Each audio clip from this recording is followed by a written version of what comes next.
Hello, on se retrouve aujourd'hui dans ma boutique pour un petit point sur les 2 premières semaines d'ouverture, mais également sur mon mois de janvier, un peu tout ce que j'ai mis en place pour que mon année elle se passe pour le mieux, et aussi sur la boutique, les erreurs que j'ai fait, les petites choses que j'ai apprises pour ne pas que vous les fassiez également. Je vais être accompagnée de mon petit téléphone parce qu'il y a tout le fil rouge de ma vidéo dessus. Pour moi c'est beaucoup plus simple de l'utiliser, j'ai quand même pas mal de choses à dire. J'ai décidé déjà de tourner mes vidéos en boutique pour que vous la voyez un peu plus, et je trouve que c'est sympa, ça change de les tourner à la maison. On voit déjà ma maison dans les vlogs, bon ok, dans la boutique, dans les vlogs pardon, on veut aussi voir la boutique, mais je sais pas, je trouve que c'est sympa et ça permet un peu de personnaliser cet espace. Bon, on va commencer par mes objectifs de vie personnelle. Finalement c'est quand même très lié au business, hein. Je le dis à chaque fois, c'est vrai, c'est peut-être lourd, c'est vrai, mais j'en suis persuadée. Si dans votre vie perso, tout n'est pas carré, rien ne pourra l'être dans votre vie professionnelle. Que ça soit au niveau de vos relations, si vous avez quelque chose qui va pas dans votre couple ou dans une relation amicale, ça va très vite vous mettre quand même une forme de stress, et cette forme de stress, elle se ressent dans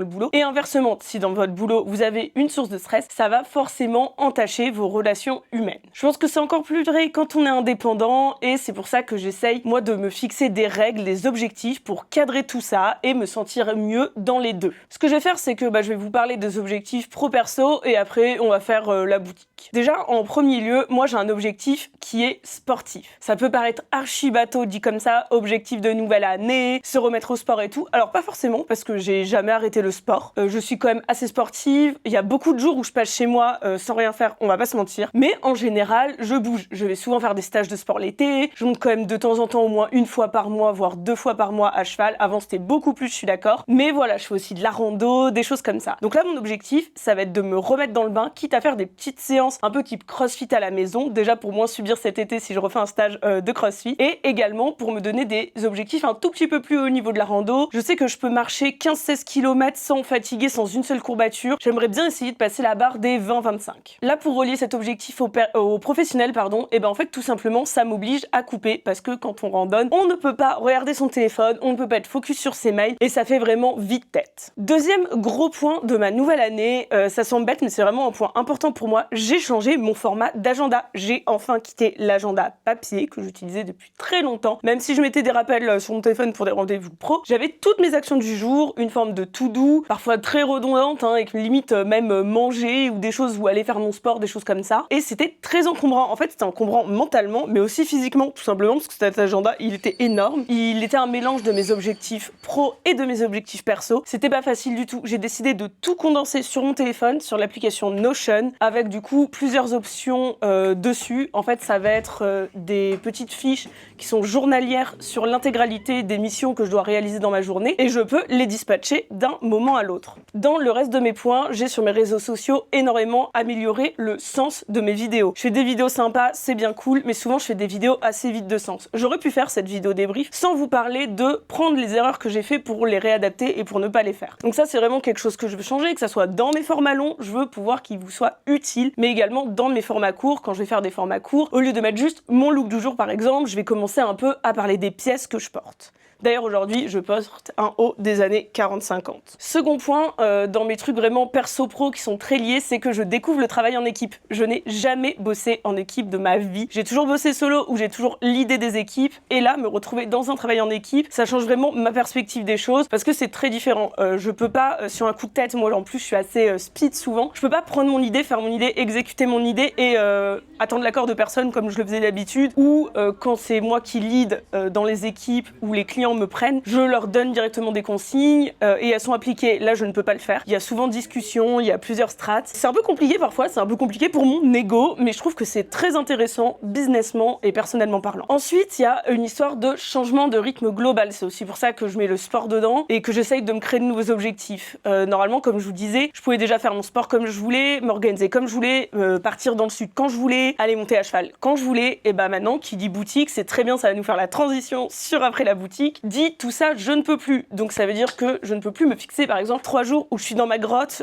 où je fais rien. Je suis obligée d'aller faire des choses, alors que normalement ça aurait été des jours entre guillemets vide cerveau pour moi, donc totalement off, sans voir personne, sans sortir, sans rien. Là je peux plus fonctionner comme ça. Aujourd'hui je suis en boutique, demain j'y suis, hier j'ai dû aller faire un vide-grenier et vendredi j'irai faire une séance de sport. Ça change totalement mon rythme de vie global et ça me remet dans un rythme de vie finalement un peu plus proche de celui de certains de mes amis qui sont pas entrepreneurs. C'est-à-dire que j'ai presque un rythme où j'ai des week-ends et j'essaye de caler mes activités sur les week-ends. Maintenant on passe à la partie boutique. Déjà il faut que vous sachiez qu'on a ouvert le 22 janvier. Là on est le 4 février, donc ça fait quasiment 2 semaines. En fait demain ça fera 2 semaines qu'on a ouvert. D'accord, 2 semaines c'est pas assez pour tirer des conclusions énormes, mais c'est quand même pas si mal pour vous dire les erreurs que j'ai fait, les choses à ne pas reproduire et un peu vous donner mon expérience de si vous ouvrez une boutique. Déjà, la première chose, on parlait avant de prendre le rythme, et prenez le rythme avant d'ouvrir la boutique, parce que moi, très honnêtement, je galère à me dire que je vais devoir bouger mon cul de chez moi et j'ai vraiment du mal. En plus, j'étais totalement décalée. Parfois, je travaillais jusqu'à 1h à 2h du matin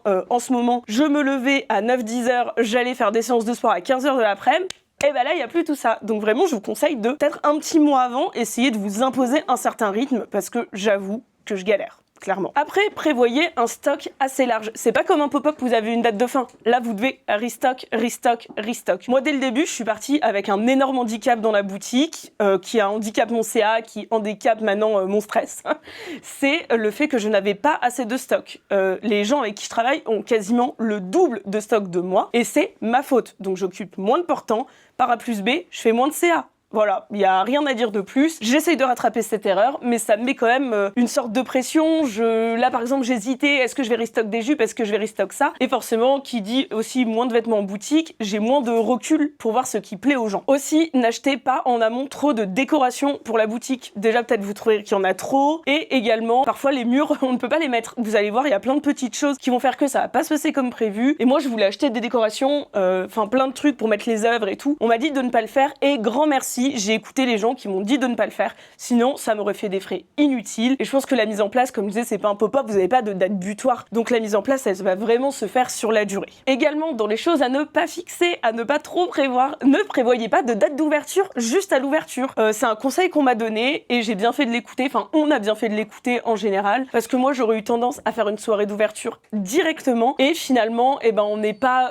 ultra rodé, on n'a pas exactement tout ce qu'il nous faut, il y a des choses qui sont pas comme on veut, et ça vraiment je regrette pas d'avoir pris cette décision, d'avoir écouté les gens et de faire ma soirée d'ouverture plus tard. Alors au début j'avais un peu le truc de ça va pas faire un gros temps fort. Oui, ça fait pas de gros temps fort, le gros temps fort il est plus tard. J'ai eu des friperies qui font même leur soirée d'ouverture un mois après, vraiment elles ont raison, je pense que c'est la meilleure chose à adopter. Aussi, pour la soirée d'ouverture, vous pouvez séparer le pro du perso. Moi, c'est ce que je vais faire. On fait une soirée demain, il y aura des pros et les voisins, donc les commerçants du coin, et je vais faire une soirée perso où là, je vais inviter mes parents, les amis de mes parents que j'adore, pour quelque chose de plus intimiste. Ça évite aussi, en fait, le stress de quand t'es en train de parler à des commerçants du coin, quand t'es en train de parler business, d'avoir des amis qui viennent, qui se pointent, qui te font la bise. Je trouve qu'avoir ce double mood copain et professionnel en même temps quand tu fais une soirée d'ouverture, pas du tout agréable. Pour moi, ça doit rester professionnel, et le jour où les amis à moi et à mes parents viendront, là j'irai me boire des bières et je serai beaucoup plus détendue. Ça sera plus agréable pour eux et pour moi. Dernier point, ne négligez pas le contact avec les autres commerçants.